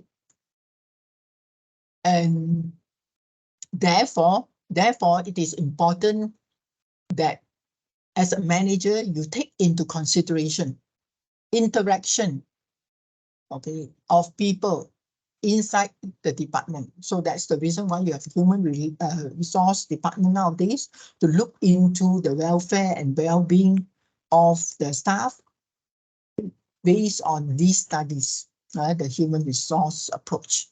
Okay, so the human resource also look at certain theories, motivation theories. It says that, you cannot just expect people to work, day in and day out. You need to motivate them. So all these different theories came up with their ideas on how to motivate employees. Okay, so we will touch on this when we come to the motivation topic. And nowadays, with the modern approach to management, nowadays, how do people manage? How are managers supposed to manage? So there are many different ways if you want to apply the modern approaches. One is quantitative approach. That means using calculation, using statistical, mathematical techniques. Okay, where a lot of things are based on graphs, charts. Sometimes you go for a meeting, and then you find that, somebody will be presenting, all the graphs and all the charts, all the data. So this is said to be another way to manage, that you need to have a solid, supporting evidence, before you decide what to do. I mean, it is good to have data. For example, before you go and invest, you want to gather certain data about the size of the market. So of course, this is important as well. But of course, this is not the only way. This is not the only way to manage, because in managing people, remember we talk about human relations. We talk about relationship. So if everything is just based on figures without the human element inside, okay, that is also not good enough. Okay, so, but anyway, it is one of the ways to manage. And normally those people who are, the finance people, right? those with financial background. You find that they tend to focus a lot on using statistics, using data, okay, in order to support their decisions. Then there's another approach that is the modern approach. So this is the systems approach and contingency approach. So bear in mind, when you do your revision, when you do your revision for your online quiz in Flexcellent, look for all these definitions. Normally they will focus on all these definitions. Okay. Now for your information, online quiz in Flexcellent will cover units 1 and unit 2. Okay, 2 units only. There'll be 20 questions. Okay, 20 questions. There'll be 2 attempts. So Flexcellent and Coursera is different. Flexcellent, you have 2 attempts for online quiz. Passing mark is 40.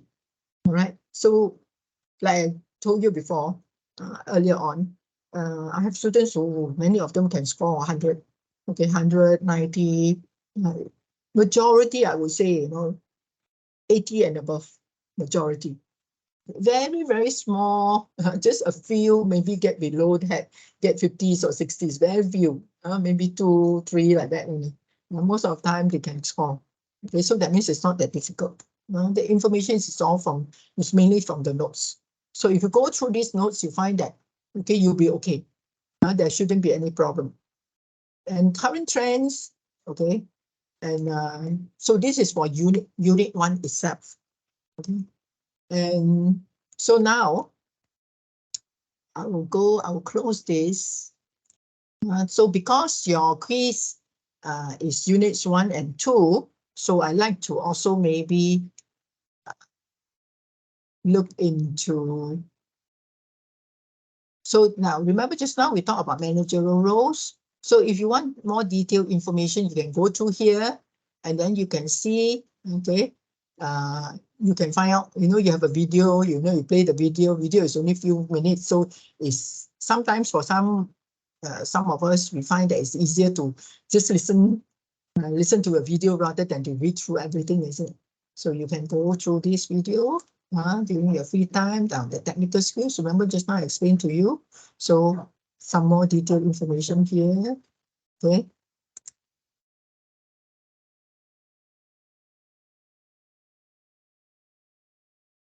Okay, so that's the unit 1. So the other one, you want more detailed information for this, what I covered with you today, go through here, more detailed information. Very, very detailed, right up.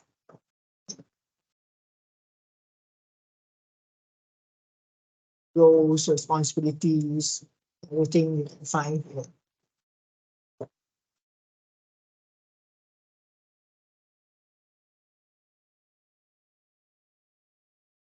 Functional managers, remember they use the slightly different the words that I told you there. These are the different roles that I mentioned to you under, okay, there is the interpersonal role.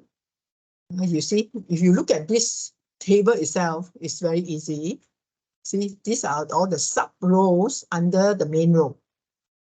Okay, informational, monitor, disseminator, spokesperson, decisional role. Just now I mentioned to you, where to deciding on where to invest, your projects, etc. That means you're playing the role of entrepreneur. Sometimes there's a problem with the company, some crisis, so you are acting the role of disturbance handler. You need to allocate resources, okay? And sometimes you need to negotiate with your suppliers, with your customers, right? So you play a different role. So all this information you can get here, very, very detailed. All right. So this is for your reading pleasure, of course. We can't go through all this during the tutorial, just to let you know where you can get the information. So there are tons of information. You might not have the time to go through everything, but whenever you can, put it this way. Okay? You are part-time students. It's not possible for you to go through every single thing, but what we call baby steps, one step at a time, whatever you can do, just do your best and do it this way. Whatever you can cover, you cover. Okay, the more you can do, the better, of course. It's all for your knowledge. Okay, so organization. So now quickly touch on this organization. In case some of you, I have some students even before, they're so keen, you know, they start doing the quiz already, even before the second tutorial, they already completed the quiz one. Okay, so again, here, quickly run through with you. Okay. Under Unit 2, we are looking at organization, environment, and decision making. Okay, and remember just now I mentioned to you, I won't touch on culture because the culture topic is here. So what do you mean by organization culture? Every company has a culture. It's just like all of us coming from different culture, Chinese, Malay, Indian, okay, Eurasian, etc. So our culture will determine our beliefs, our values, okay, our practices, the things that we do, isn't it? Based on our culture. Our dressing is also different. Our thinking also different. Okay. Our attitudes, okay. Our principles will also be different because of our culture. So same thing for a company. Imagine you have different companies. All these different companies have different culture. Those of you who have been working for some time, okay, you might not be in your first job anymore. You could be, okay, in your second or third job. Okay, so what happens is that you notice each company you go to, the culture is different, right? It's not the same culture. Some companies, the bosses are very relaxed, very okay, you know. Other companies, they're very, very strict. Okay, so that is talking about organization culture. And then where did this culture come from? It started with the founder. The person who started the company is the person who established the culture. Okay, but of course, as time goes by, when somebody takes over, let's say change in management, the culture will start to change. When you have a new boss, the culture and practices all start to change, right? So that is what we are referring to, organizational culture. Okay, so organizational culture has 3 levels. Whatever you can see is what we call the artifacts or the visible aspects. For example, you walk into an office and you find that the interior decoration is all very modern, okay, very state-of-the-art type of furniture, very, very abstract type of paintings, you know. So you know that this is a very, let's say like you walk into Google office, you know, so you know, oh, this office, you know, the management is very, you know, very modern, right, in their thinking. But if you walk into, let's say, a local company, whereby you find that they have the pictures, the photos of all the, you know, the founder, then the next generation, second generation, third generation, you know, the photographs all there. And then the furnishing is a bit classical, a bit traditional. So from there, the artifacts, that means whatever you can see physically, you can tell, okay, what type of culture they have. So this type of culture might be a bit traditional, a bit conservative, not as modern as like in Google, right? So we can tell the culture based on the first level, that is the artifacts. But these 2 levels you cannot know until you join the company. Until you start working inside the company, then only you will see these things come, okay? You will be able to find out about the values and the assumptions, the perceptions and beliefs. Because only through interaction with the people will you know what is going on, okay, what they believe in, what are the practices. And then they start to tell you stories, okay? And then you will have a better understanding of the culture then. Okay, so culture starts with the founders, okay, and also based on the artifacts, what you can see. Okay, so that's organization culture. So next part, okay, is the environment. Okay, now the environment affects all companies. Just like we had pandemic, nobody can escape from it. It happened in the environment. We cannot control. Okay, so environment has a great impact on an organization. No company can say, oh, I don't bother what is happening. I don't care what is happening in the environment. Impossible. Even if you don't want to care, it affects you. Just like you in your neighborhood, in your house, in your apartment, you cannot say that I don't bother, I don't even speak to the neighbors, I don't care about what's going on. Cannot be. If something happens, it affects you. So therefore, we cannot say, we can ignore the environment, right? So we are affected by what is around us. So every business is affected by what is going on, okay, in the industry.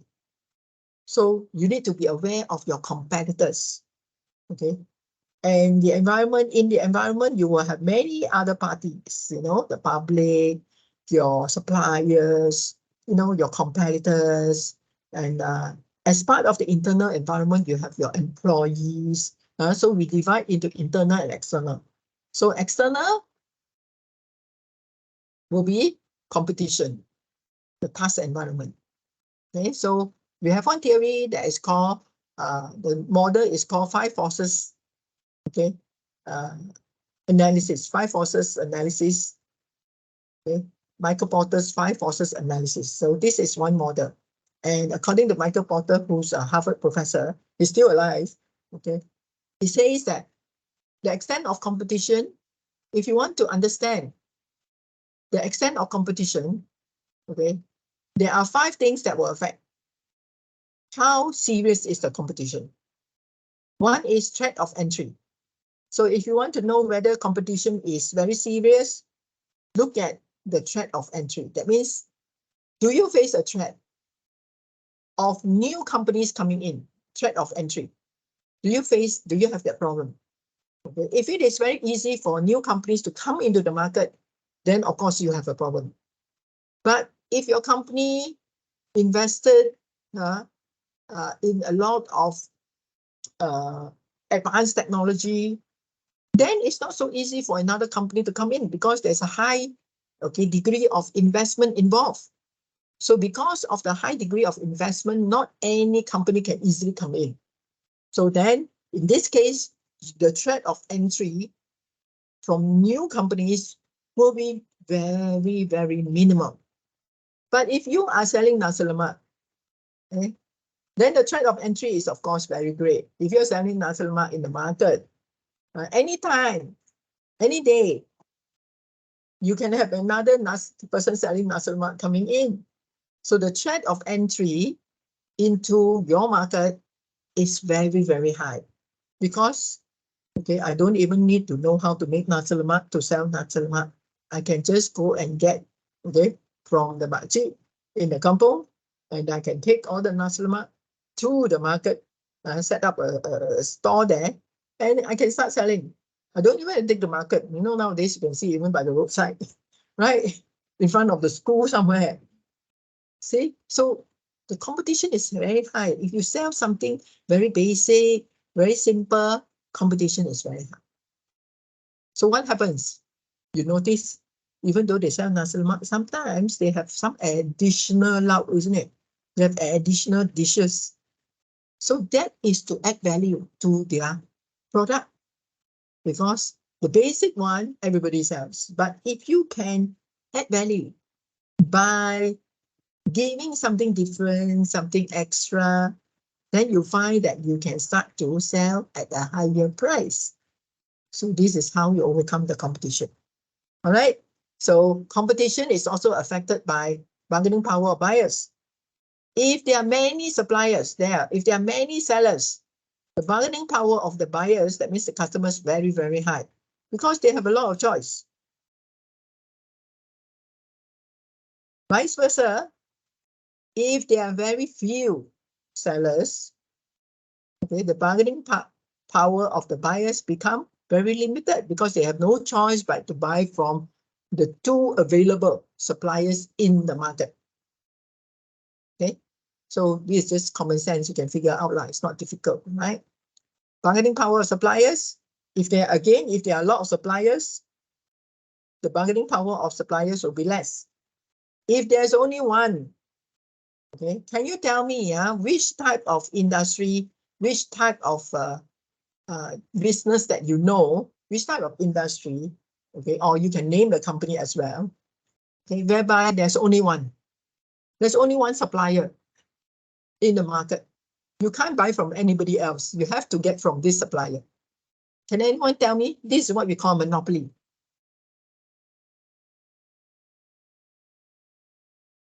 Is it? Okay, what type of company is a monopoly? Tesla. You- Sorry, Tesla. Tesla. Would you say Tesla is a monopoly? So Tesla is selling what? Tesla is selling, Car. Electric okay, car. car. But it's not the only company selling cars, right? But they are They're selling Yeah. what cars? Electric electric cars. car. Yeah. Yeah, electric car. Then there are also a lot of companies selling electric cars. True, true. But you are not completely wrong in the sense that, okay, they do have some monopoly in the market. Why? Because their electric car is high performance electric car. Okay. Okay, yes, if you need to go, by all means, you can leave the class, no problem. Okay. Okay. Even so, you are not completely wrong. Okay, because they are selling very, very specialized high performance electric cars. Okay.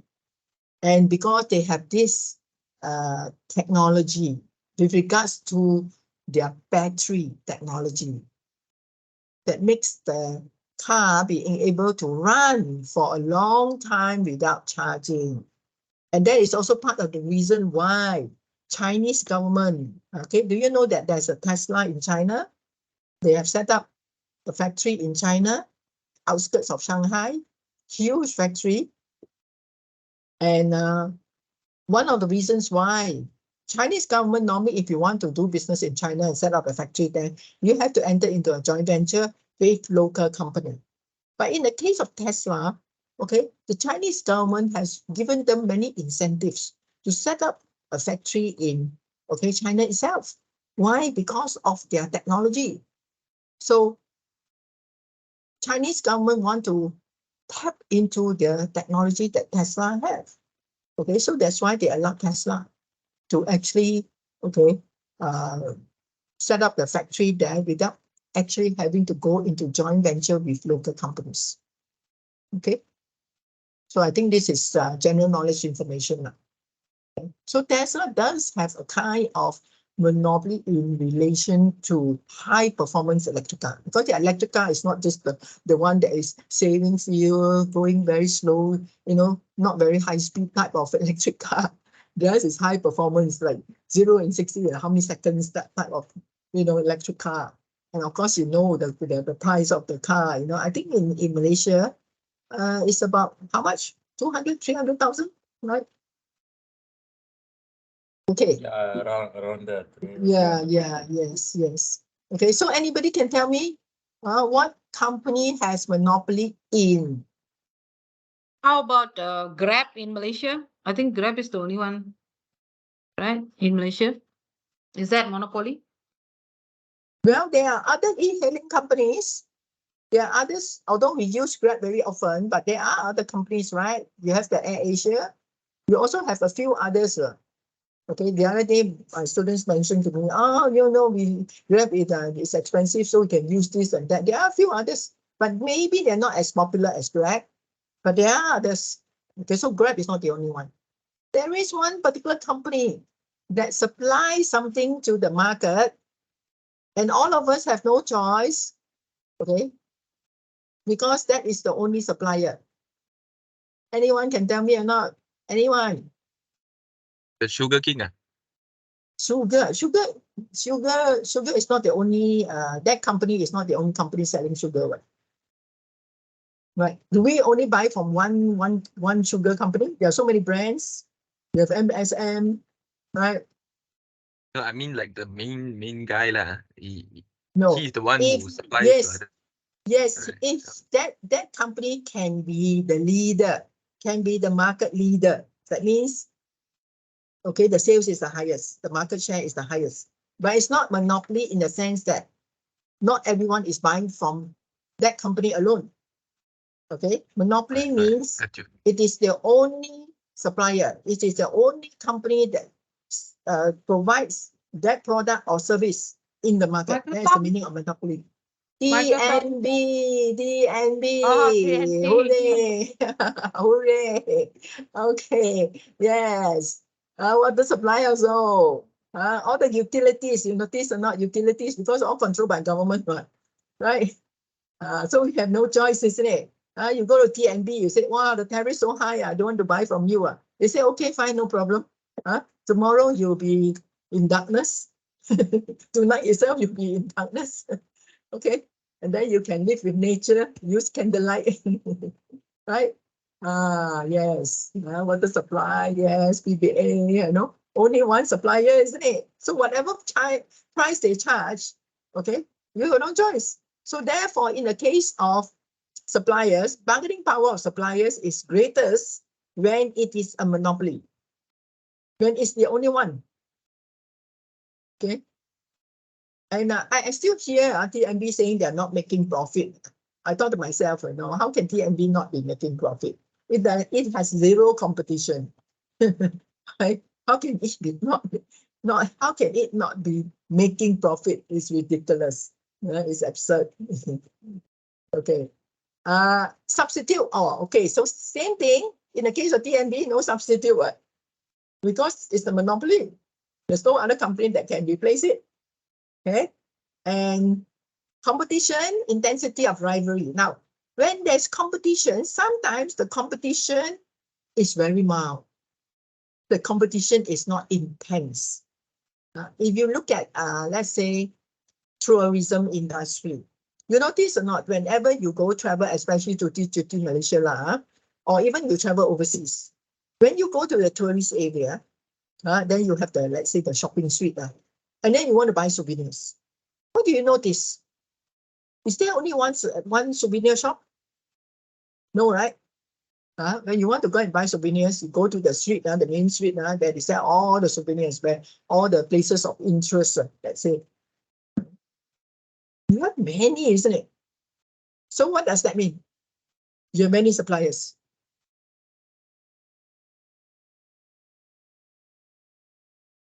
Okay. So you have many suppliers, so what happens? The competition is there. It's a lot of competition.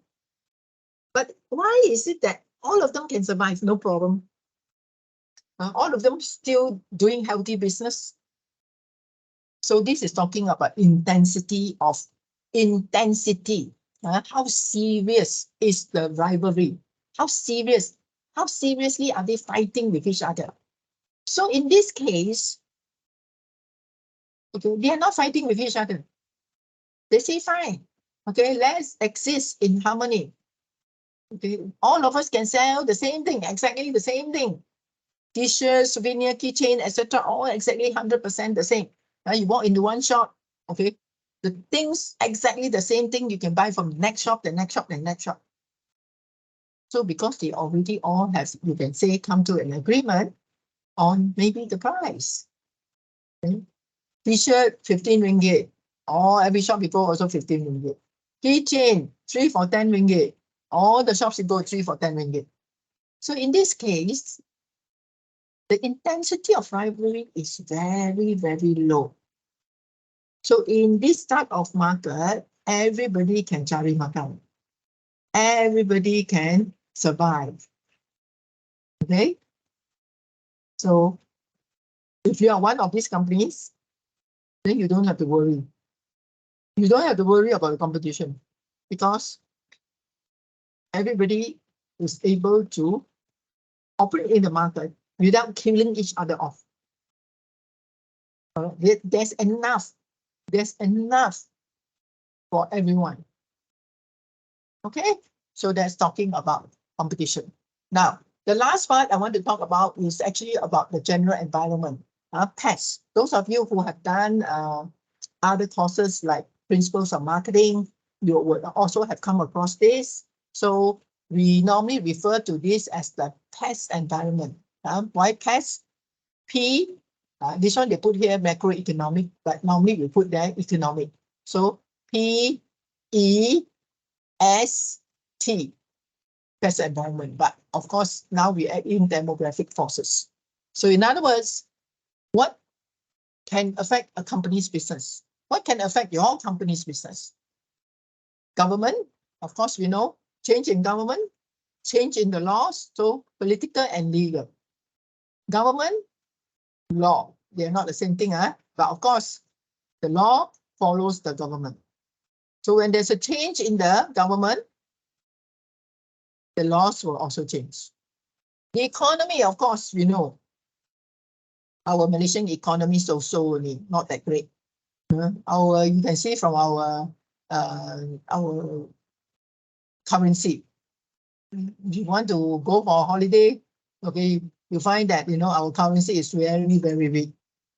Okay, you talk about US, you see it's about 4 point something, 4.5 now, right? Recently I went to Thailand, it's 7.5. Okay, so it used to be a long time ago, of course, old story.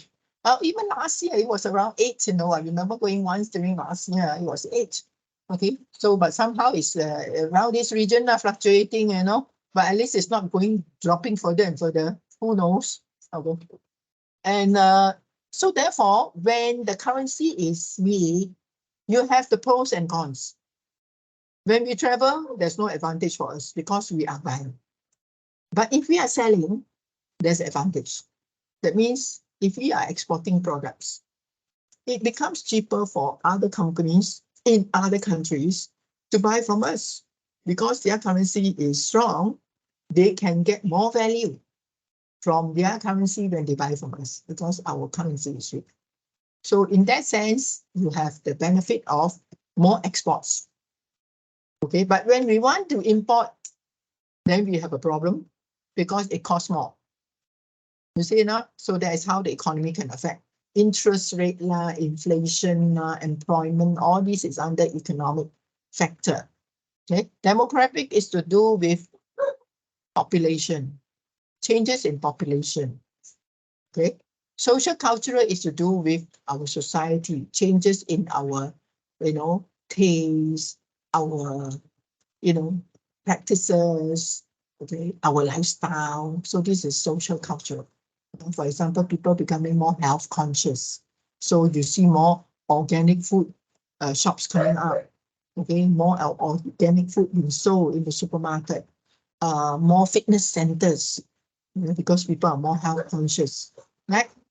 And finally, technological forces, of course, well aware, changes in technology will affect the level of development of the company. A lot of companies are able to expand their market overseas because of technology. Not just like online, we are buying everything, from overseas, isn't it? Right? We don't have to go anywhere. You just go online, go Shopee, Taobao, Lazada, and then we can buy all the things, practically almost everything that we need. Right? Because of technology. Without technology, I can't even be having this class with you. You will all have to go to the center to attend the physical classes, right? So technology is very powerful, okay, force, and it can, okay, bring a lot of opportunities for the business. Okay, so I will stop here today and just have few minutes for question time. Okay, anything you want to ask? Anyone? Anything to ask? So Sorry, yes. ma'am. Yes. Yeah. What wanted to ask? When does the quiz start? The quiz, okay. If you go and look at FlexLearn, it is indicated there. Okay, you go to FlexLearn, go to FlexLearn, go to quiz. It is indicated. Okay. All right. Because Dr. Hanisa has not posted it yet, so that's why you cannot see. This is the old one. This is the old one. See, it will tell you available when. Okay, so this should be hidden. Actually, by right, you should not see this. Okay, but she hasn't posted it. So when she posts it, at the end of June. Yeah. So you go to quiz. Yeah. Okay. So you just it will pop up when she posts it. it will pop up and it will tell you available when. Okay, so when you email her, those of you who are planning to email her, then you can email to her and tell her the online quiz is not available and the online quiz and the assignment is not available in FlexLearn. Okay. And so her name is Dr. Hamisa. So you ask her whether she can, okay, upload the quiz and the assignment into FlexLearn. Okay. Okay, I will thank you. remind her as well. But then if when the students send email, there's urgency, you know what I mean? Urgency, then she'll say, oh, student chasing her. Student asking, Okay. so faster. So please, All right. email her. I gave you the email already, just in case those of you who came in late, you missed the email just now, I posted already here. Okay? So please email her. Let me just wait one more time. In case you don't see. So email Dr. Hanisa to post the quiz, to make the quiz available and the assignment, quiz and assignment, online quiz 1 and assignment 1. You only have one assignment. So Oh, and the Coursera is until when? There's a due date or actually Coursera, you'll find that once you start, it will tell you it is due when, but you should actually do it by the same deadline. That means October the 7th. okay, all right. Okay, the online quiz deadline for in FlexLearn is October the 7th. So you for Coursera, you should also follow the same thing. Okay. All right. Those of All you, let me give you an example. Let me give you an example for another course where there's also a quiz. Those of you who are taking, let's say, marketing. Any of you taking principles of marketing?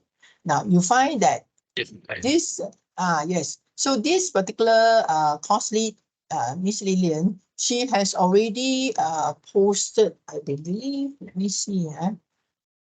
Please find it, please find it. Okay. Oh, not yet also. Assignment she already posted, but Yes, quiz not the yet. quiz now, quiz not yet. Okay, I will remind her also. Normally she will post, she's quite efficient one, you know. She must have just one look. Okay, I will remind. Same thing with principles of marketing. You find that there is also a Coursera content. There's also a Coursera content. I think let me see.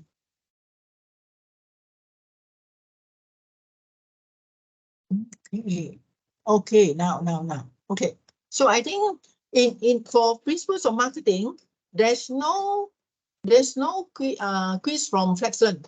There's no quiz in FlexLearn. It's all Coursera content. Here, 20% quiz component. Okay, so for marketing it's a bit different. Yes. Yes. I remember. Oh, yeah, that's why. Yeah, she did tell me, and then I forgot also. That's why you're wondering she didn't post, but by right, she has already done everything. So it's 10%, 10%. Okay, so for marketing, it's like this. 10%, and it's all from Coursera. There's no from FlexLearn. All right, those of you are taking marketing, so you'll be able to see like this. Okay. All right then. So, any questions? Most important thing, the question time. Anything you want to ask before we wrap up everything? Ma'am, the attendance, do we need to update on the WhatsApp group, or you will actually pick it up from Teams? Actually, I will. You see, in Teams, sometimes the attendance list will pop up. Sometimes it doesn't pop up. So what I do is actually I have a physical clay copy here, whereby I kind of like mark the attendance also while you are in class. So let me just call your name, then I make sure that I already mark. So Zhong Hui Xian, Daisy, Eric, yes, Frederick, Jacob, Lin Jiaqi, Lou Kai Fong, K. Patitran, Yang Bian Yang Wu, Pushpa Devi, K. Ravindran, Rosmawani Sukeying.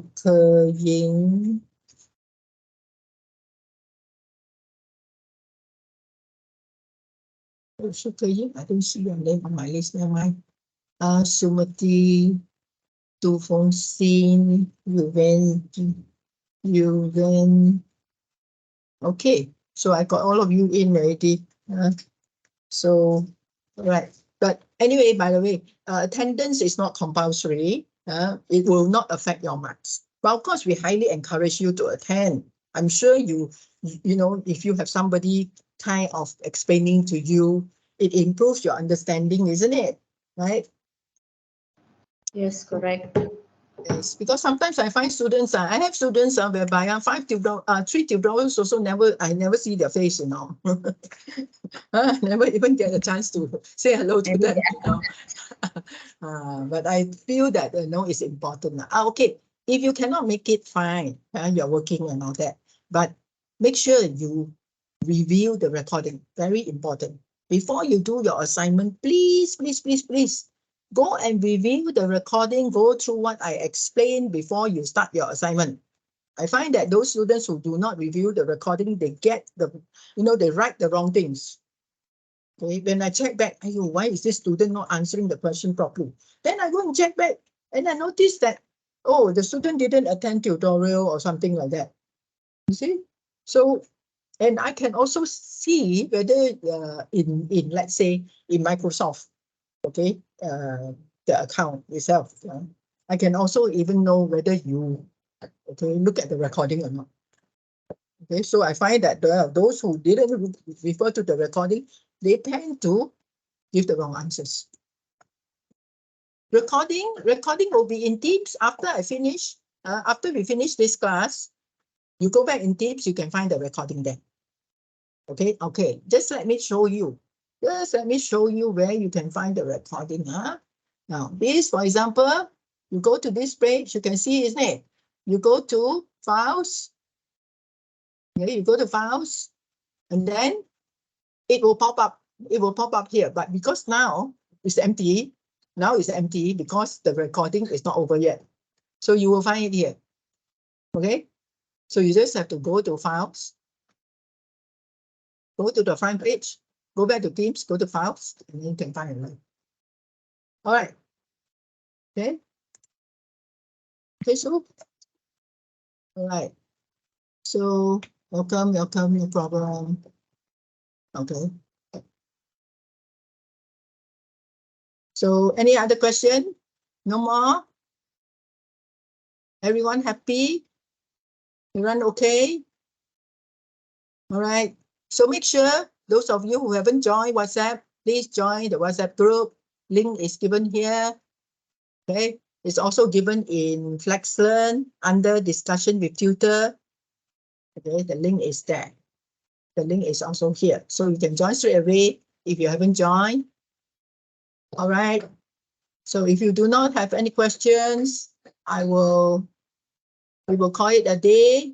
Okay, so I will see you on 30th September. Okay, same time, same place. That is your home and my home. Normally the recording will last until the end of the semester. Okay? But it's better you refer to it early and just download a copy in case you're worried that it will be deleted. Normally it will be until end of the semester. Okay, good. All right, thank you very much for your attendance. Nice to meet you. Okay, so hope to see all of you again on 30th of September. Okay, all the best. Take care. Remember, email to Dr. Hanisa. Okay, bye-bye. Thank you. Bye. Bye. Welcome, welcome Thank you, everyone. madam. Welcome. Thank you so much. Welcome. Thank you. Okay, have a good weekend. Bye. Bye-bye. You too, madam. Welcome.